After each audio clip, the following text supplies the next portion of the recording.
In this video, we will learn Jim Rohn's top advice on time management. This is one of the most important subjects Jim Rohn covered in his lifetime as a mentor. Mastering time management will enable you to design your life and improve every aspect of it. Jim Rohn was one of the most influential leaders on time management. His tips and tricks are very actionable, and he has inspired millions of people to date. Time management is easier said than done, but the hardest step, like any great achievement, is to begin. Try to put these steps into action rather than just listening to them. Jim Rohn explains, the issue isn't that we don't have enough information, it's that we don't use and act on it. We're drowning in data but starved for wisdom. Allow your learning to become action rather than knowledge. Jim Rohn's first quote on time management is, if you don't make your own life plan, chances are you'll end up following someone else's. Guess what they have in store for you? Not a lot. Designing your life is another way of saying, don't let life happen to you, make your life happen. A ship that leaves its dock without a destination will sail aimlessly through the seas, and guess what? It will never arrive at its destination. Because each day is an accumulation of time, managing your time means managing your day. This will lead you to planning your life day by day until you realize you have accomplished most, if not all, your goals. Jim Rohn's second quote is, write it down. Make a list of your goals and dreams. This could be a document, an app, or a good old-fashioned pen and paper method. When we write down our goals, something special happens. The mind perceives them as actionable steps rather than idle fantasies. Most people say they want to be successful and great, but they never write it down. Plan and schedule your life meticulously on paper in real time. This will lead you to the next step, which is to plan how you will achieve your objectives. Jim Rohn's third quote, if you don't have control over your time, time will control you. Have you ever had a day where you didn't plan your time and then it was nighttime and you had accomplished nothing? This is how most people live their lives. They have no clear plan for their time, and thus they have no clear plan for their lives. Your decisions shape the people you become. Consider each moment to be a choice. You can control your success and failures if you control how you spend your time. Jim Rohn's fourth quote, if it's simple to do, it's simple not to do. Ah, that's simple. Why should I plan it out when I can just do it? We tell ourselves. This has repeatedly proven to be ineffective.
simply because if something is simple to do, it's simple not to do.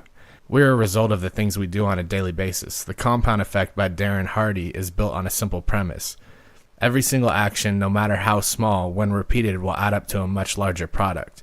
The small things we ignore and fail to do because we never plan for them will eventually add up to a large action we must now take. This larger action can be much more difficult. It all begins with an apple a day, then we get healthier. Jim Rohn's fifth quote: "Desire loses value when there is no sense of urgency." You cannot put a timeline on your goals if you do not plan your time. Setting deadlines instills a sense of urgency. This is why we begin working on a month-long project in the final week before the deadline. The pressure makes it appear dire and will act as a motivator to complete and achieve our goals. Set a deadline for your dreams, or they will remain just that, dreams. Jim Rohn quote number 6. Learn the art of goal setting. Every day,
Write your goals without thinking about yesterday. This is a good way to eliminate non-priorities and refocus on your true goals. Today's society suffers from a lack of focus. Instead of falling victim to this, review your goals on a daily basis to reinforce them and make them more achievable. Everyone has the same amount of time. Killing time is suicide, not murder. The true secret of the wealthy is not brilliance, but rather time management. Begin where you are. Regardless of where you are now, thousands of millionaires began their lives in poverty. Taking a lot of action on great ideas is the key to success, and the only way to do this is to manage your time. Plan for each and every action, no matter how minor. You have the ability to change your life at any time. The most effective method is to manage your time. Begin simply by keeping a notebook in which you record how you spend each hour of your day. Write down if you spend 2 hours surfing the web. Write down how long it takes you to watch your favorite show on Netflix. Write down everything you do for 1 week. In the end, you'll see where the majority of your time goes.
You will also begin to resent to write down that you spent an hour looking at pictures of a car that you could only afford if you spent your time wisely. This is a great place to start. From there, you can experiment with the various time management strategies available and see what works best for you. That concludes our simplified version of Jim Rohn's tips on time management. I hope you guys enjoyed that. If you like content like this, please subscribe to the channel to support us, and we'll see you guys in the next one.